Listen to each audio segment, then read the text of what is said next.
Journey starts with the question, how badly do you want this? Because getting there means crossing 400 plus kilometers of the kind of open ocean that makes experienced sailors quietly update their wills.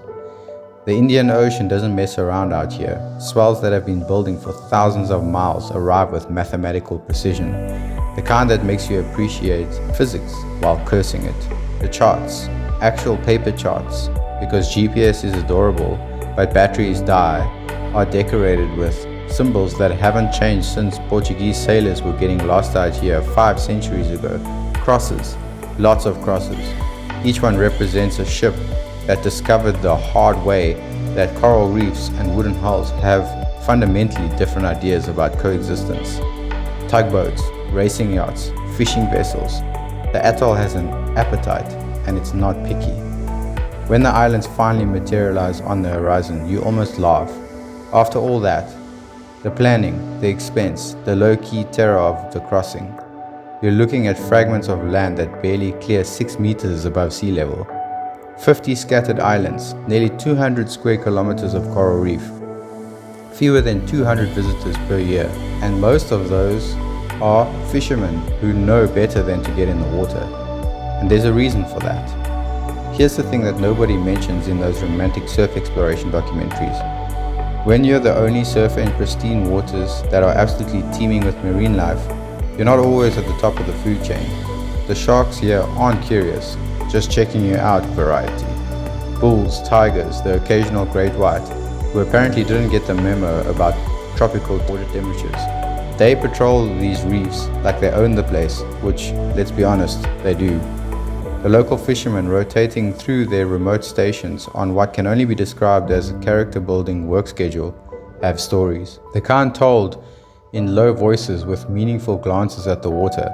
The kind that end with, "And that's why we don't swim at dawn." Naturally, dawn is prime surf time.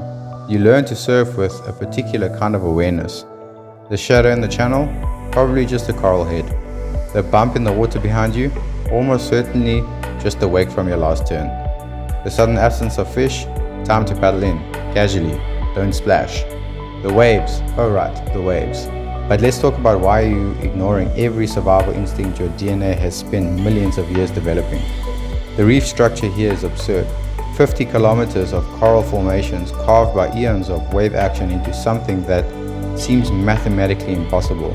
Sections that range from forgiving shoulders to barrels so deep and throaty they seem to distort space-time itself. When the swell arrives clean, organized, shaped by thousands of miles of open fetch, the entire atoll lights up. Long period ground swells refract around reef structures would make a physicist weep. Waves peel for hundreds of meters, their faces groomed by offshore winds that blow from the lagoon with suspicious consistency. You find yourself here, surfing breaks with no names, because nobody named them. Because you might be the first person stupid enough to actually paddle out here. A right-hander that barrels perfectly at dawn, sea shark feeding time, before wrapping around a coral head into deep water. A grinding left that needs a serious swell to wake up, but rewards patience with war so long you lose count of your turns before you lose feeling in your legs. Between sets, you float in water so clear you can see 40 meters down, which is great for spotting the reef. Less great for spotting what else is down there. Cyclones sweep through with regularity of bad news, tropical storms that can submerge the entire atoll under meters of churning violence. Even in calm months, the weather has a sense of humor about forecasts. The ecosystem here survived precisely because it remained isolated, protected by distance, difficulty, and a healthy population of apex predators who take their gatekeeping duties seriously, somewhere in the Indian Ocean. This is an atoll where endangered sea turtles still nest undisturbed, where beaches are covered in sand so white it feels like snow, and if snow was made up of tiny pieces of coral and broken dreams of navigation. Understand that frontier surf still exists.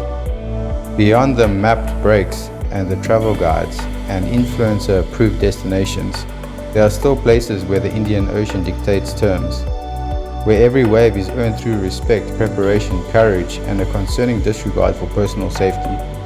You just have to be brave enough to find it, or crazy enough.